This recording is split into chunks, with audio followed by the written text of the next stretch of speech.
Buena tarde, bienvenidos. Este es el tercer laboratorio del curso de técnicas para la modificación de la conducta. A continuación vamos a ver la presentación que traigo para ustedes el día de hoy. Dentro de lo que es el conductismo, que es una teoría dentro de la rama del desarrollo humano y del aprendizaje. Es una teoría mecanicista que describe la conducta observada como una respuesta predecible por la experiencia. Sostenía que los seres humanos de todas las edades aprenden acerca del mundo como los demás organismos, a través de reacciones a condiciones o aspectos del ambiente que resultan placenteros, dolorosos o amenazadores. De dichas investigaciones en relación al aprendizaje asociativo, se desprenden dos clases de aprendizaje, lo que es el condicionamiento clásico y el condicionamiento operante. Dentro de estos condicionamientos, vamos a observar que el condicionamiento clásico es una respuesta a un estímulo que se evoca luego de asociarse repetidamente con el estímulo que, de ordinario, excita la respuesta. Si regresamos atrás a una clase anterior, vamos a recordar de que este Iván Pavlov estaba viendo, ¿verdad? De que cada vez que llegaba la hora de comida de los perros, eh, sonaba una campana y eso, inmediatamente ese sonido de la campana producía en los perros la salivación, ¿verdad? De hecho, el estudio era otro, era el por qué la salivación y pues comenzó a verse la reacción, ¿verdad? Porque es que se daba esta respuesta ante este estímulo. En lo que el condicionamiento operante es distinto, porque este aprendizaje es basado en la asociación de una conducta y sus consecuencias. Ahí podemos ver que las aves que utilizaba Skinner tenían que hacer una serie de maniobras para obtener una respuesta, una consecuencia. Entonces estaban siendo como adaptados a hacer ciertas actividades para poder obtener una, una respuesta. Entonces era distinto, porque en esto había un estímulo que provocaba esa respuesta, en lo que en el condicionamiento operante se tenía que hacer diferentes actividades o llegar a cierta cantidad de acciones para poder obtener pues la recompensa o la respuesta deseada. Por ello es necesario, primero tener claros los siguientes términos. El reforzamiento, que es el proceso que fortalece y estimula la repetición de una conducta deseada. El reforzamiento dice que es más eficaz cuando se sigue inmediatamente a la conducta. Si una respuesta deja de reforzarse, al cabo de cierto tiempo se extingue, es decir, que vuelve a su estado original. Por ejemplo, si un niño sonríe y la madre le responde, ¿verdad? Un bebé y la madre le responde con una sonrisa, posiblemente el niño va a seguir sonriendo para obtener de parte de la mamá una respuesta similar, que le sonría, que lo abrace, que lo apapache. Pero si al cabo de esta conducta la persona no recibe lo que deseaba, es decir, el niño sonríe, pero la mamá no lo voltea a ver o no le da el abrazo. Entonces, poco a poco esta respuesta se va a ir extinguiendo, va a desaparecer y va a regresar pues a como era posiblemente antes. En cambio, el castigo es un proceso que debilita y desalienta la repetición de una conducta, así como su nombre lo indica. Sin embargo, Pueden haber castigos positivos y castigos negativos. Igual en el reforzamiento. Podemos obtener reforzamientos positivos y reforzamientos negativos. Pero ¿cómo es esto? Se dirá usted, ¿verdad? Por ejemplo, un reforzamiento positivo tendría que ser una técnica que va a aumentar la probabilidad de emitir una conducta mediante la presentación tras la emisión de la misma de un estímulo apetitivo o reforzador. Por ejemplo, a un niño que se le premia con, por ejemplo, en su cuaderno con una carita feliz o felicitaciones o simplemente con decirlo, posiblemente se vaya a seguir esforzando más para poder recibir ese estímulo positivo, ese estímulo que se le apetece, que le va a reforzar esta conducta. Pero también pueden haber reforzamientos negativos. Esta técnica va a aumentar la probabilidad de emitir una conducta mediante la retirada tras la emisión de la misma de un estímulo aversivo. Por ejemplo, usted le puede decir a su hermanito, mira, si el día de hoy tú recoges tus juguetes, yo voy a, a ir a comprar el pan, ya no vas a ir tú, ¿verdad? Eso puede ser que era una actividad que no le gustase y que decide, ¿verdad?, poder cambiarla por, por este reforzamiento negativo. En este caso sería una disminución de una tarea o algo que no nos guste. En el castigo, que también les dije que podía ser positivo o negativo, pues vamos a observar que en el castigo positivo consiste en realizar algo que disminuirá la probabilidad de que alguna conducta se produzca. Por ejemplo, si queremos que el niño no corra por la clase, esa es la conducta no deseada. Le ponemos una multa, una tarea extra, ese va a ser el estímulo aversivo, ¿verdad? Es lo que él va a tratar de evitar. Pero puede ser de que el castigo sea negativo. En el caso del castigo negativo, no solo se produce cuando emitimos un estímulo aversivo, también se considera un castigo cuando quitamos un estímulo positivo. Por ejemplo, si un niño se ha portado mal, tenemos dos opciones. Por un lado, gritarle que no es lo correcto, incluso hay quienes que golpean.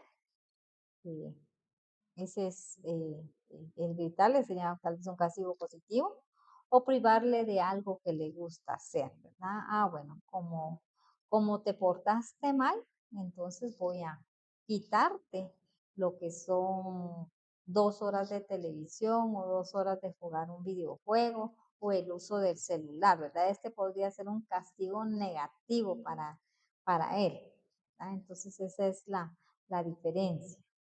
¿Cuál va a ser ese estímulo aversivo? A continuación, vamos a observar algunos de los términos base de lo que es el conductismo. Por favor.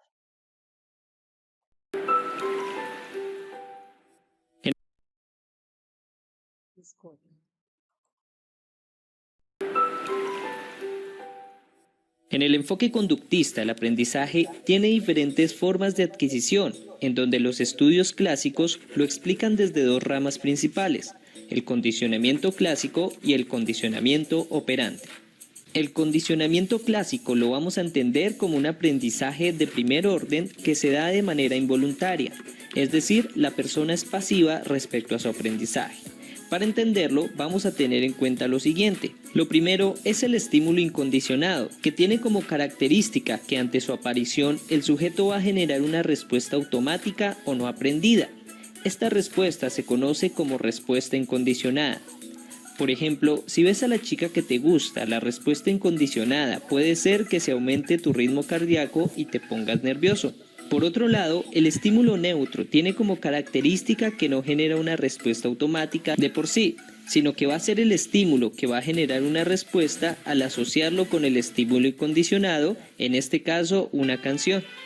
Ahora bien, si combinamos nuestro estímulo incondicionado con nuestro estímulo neutral muchas veces, es decir, cada que salimos con esa chica suena esa canción en particular, es probable que cuando escuchemos la canción sin que ella esté, nos genere el mismo nerviosismo que cuando la veíamos. Es aquí cuando el estímulo neutro se convierte en estímulo condicionado y la respuesta incondicionada se convierte en respuesta condicionada y se genera un proceso de aprendizaje.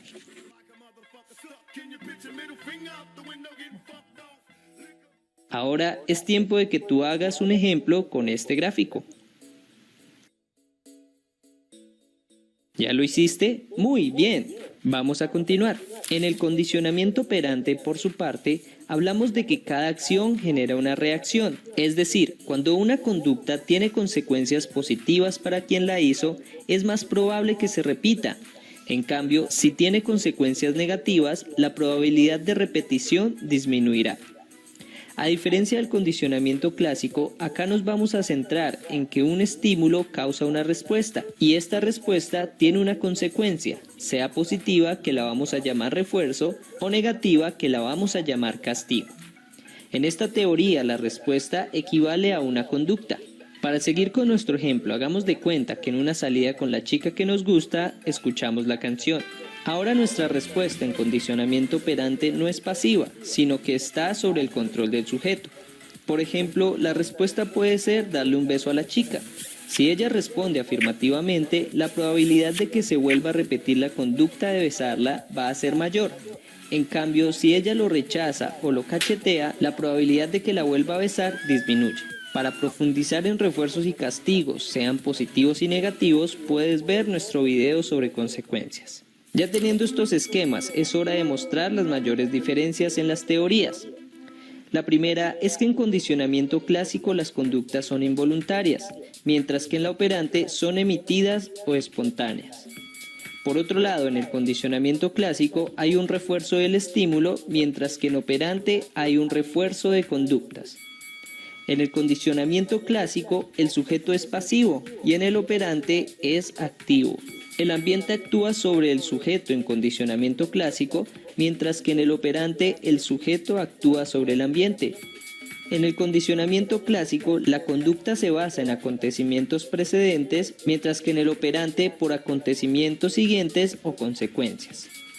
Por último, en condicionamiento clásico, el sujeto aprende por asociación de estímulos, mientras que en el operante el sujeto aprende por las consecuencias que originan su conducta. Esperamos este video te ayude a aprender estos conceptos.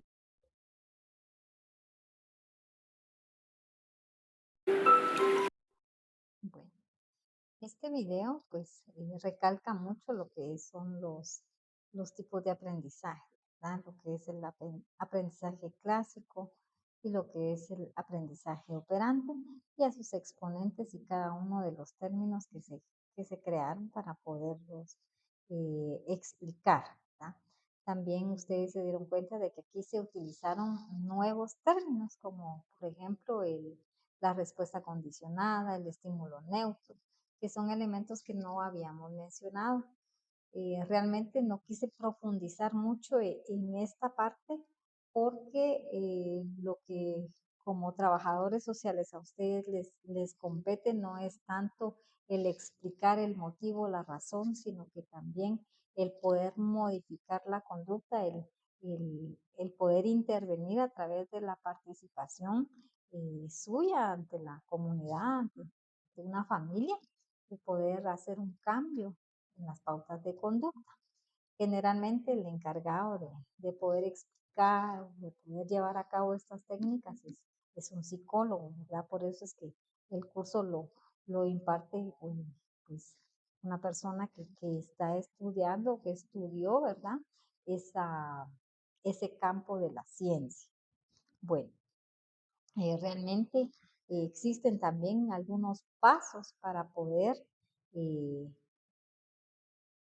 incrementar o disminuir una conducta. Y a continuación yo les voy a a pedir que vayan anotando cuáles son esos pasos.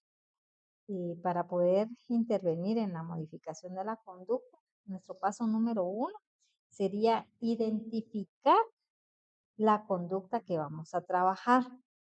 ¿Qué es lo que hace ese niño o esa niña que nosotros queramos modificar? O una persona, ¿verdad? ¿Será que la niña hace un berrinche y cuando no se le compra algo, quiere algo? Entonces, si esa es la conducta que yo quiero identificar o que yo quiero modificar, pues eso es lo que voy a anotar. ¿Qué es lo que quiero cambiar, verdad? Bueno, quiero cambiar los berrinches que hace la hija de doña Juanita. Paso número 2, observar la conducta. Dice que tiene que ser vista para poderla registrar. Yo quiero cambiar la conducta de mi hijo porque se porta muy mal. Y eso puede ser muy amplio, ¿verdad? Pero ¿cómo es que se porta mal? ¿Qué es lo que usted observa? ¿Por qué es que me dice eso?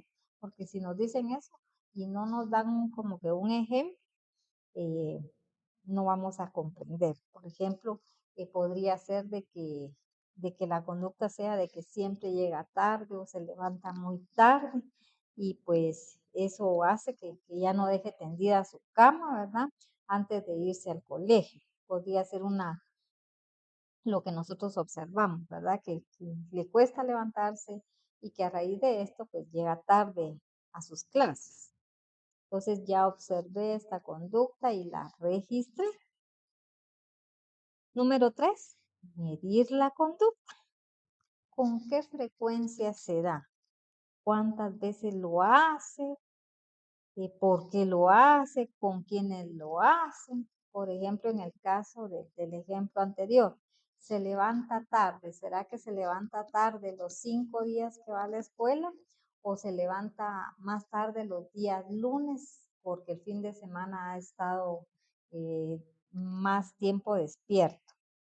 Habría que tratar de medir qué días es donde se produce más esta conducta. ¿Por qué lo hace? ¿Verdad? ¿Será que hay un motivo? ¿Será que se desvela por hacer tareas? Eh, ¿Con quiénes le pasa más?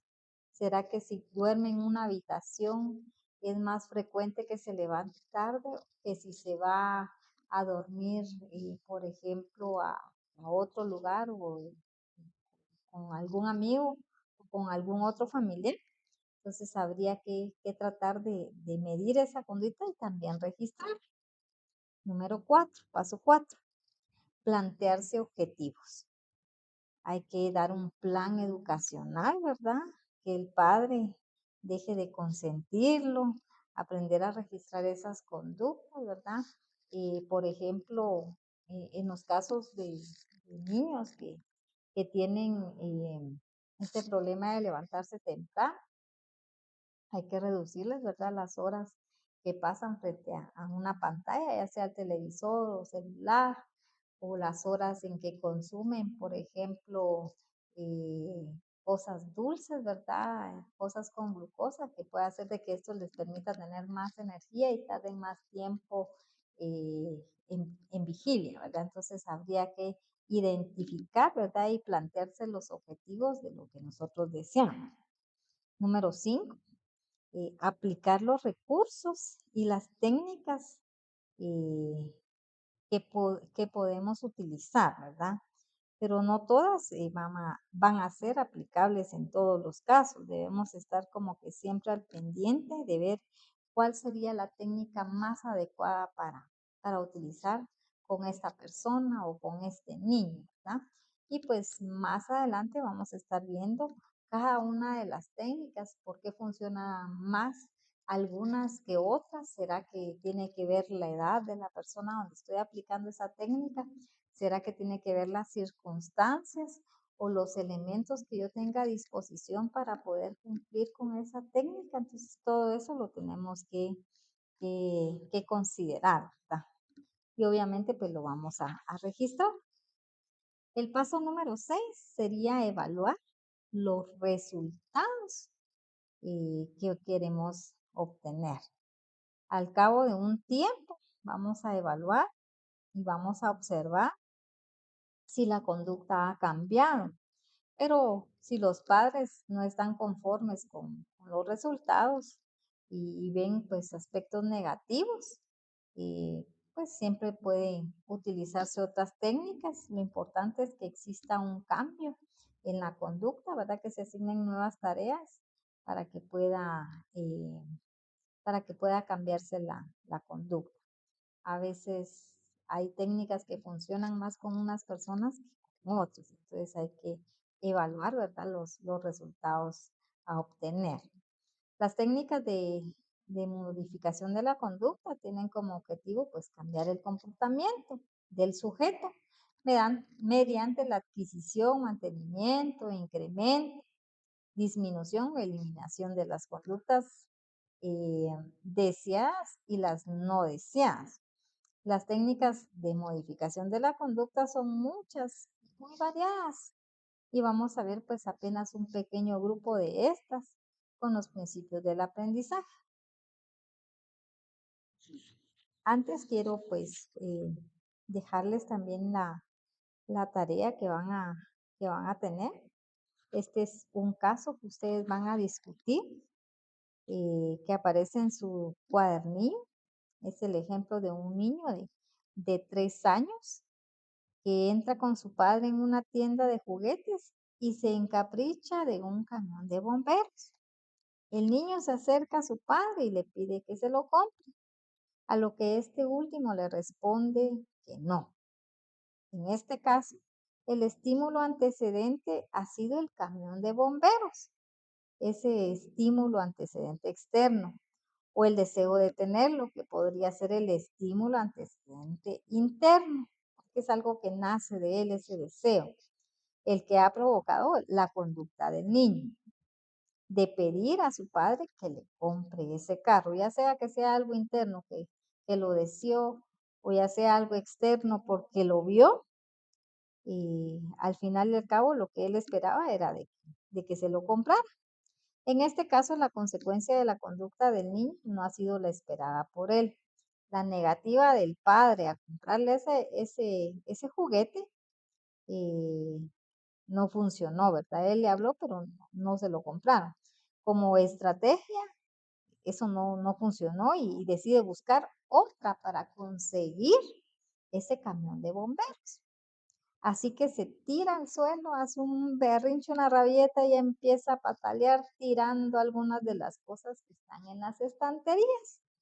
Mientras llora y grita con ganas, tras intentar calmarlo y no conseguirlo, y deseoso de acabar con ese escándalo que estaba haciendo el niño, el padre le compra el camión de bomberos. ¿Qué ha aprendido el niño aquí? Hay 2 respuestas posibles. Elija la que usted considere correcta. 1, que debe pedir las cosas con educación y comprender que ya tiene muchos camiones de bomberos y que no necesita otro. O 2, que si se tira al suelo, patalea, llora y grita con ganas, consigue el camión de bomberos. ¿Qué consideran ustedes que es la respuesta? Eso es lo que van a responder pues en su cuestionario. También otra pregunta muy importante, si cabe, es ¿qué hará el niño cuando quiera otra cosa? 1, ¿será que va a pedirlo con educación y no discutir ni enfadarse si le vuelven a negar lo que solicite? 2, ¿será que tirarse al suelo, patalear, llorar y gritar hasta conseguirlo? Pues ya ustedes sabrán. Si lo analizamos bien, la elección de la conducta del sujeto es el resultado de las consecuencias que dicha conducta tuvo en el pasado o en el presente, perdón, en el pasado. Pedir algo que quiere con educación tuvo consecuencias no conseguir el camión de bomberos, pero sin embargo, tirarse al suelo, patalear, llorar y gritar tuvo como consecuencia conseguir el camión de bomberos. Siguiendo esta lógica, si controlamos las consecuencias de una conducta, controlamos también la probabilidad de que ésta se emita. A continuación vamos a identificar o mencionar cuál es el estímulo aperitivo o reforzador en este caso. Y también vamos a anotar cuál es ese estímulo aversivo o castigo para el niño. Pueden darle respuesta, pueden analizar lo que ustedes consideren que es lo acorde. Y pues hasta aquí vamos a terminar el día de hoy.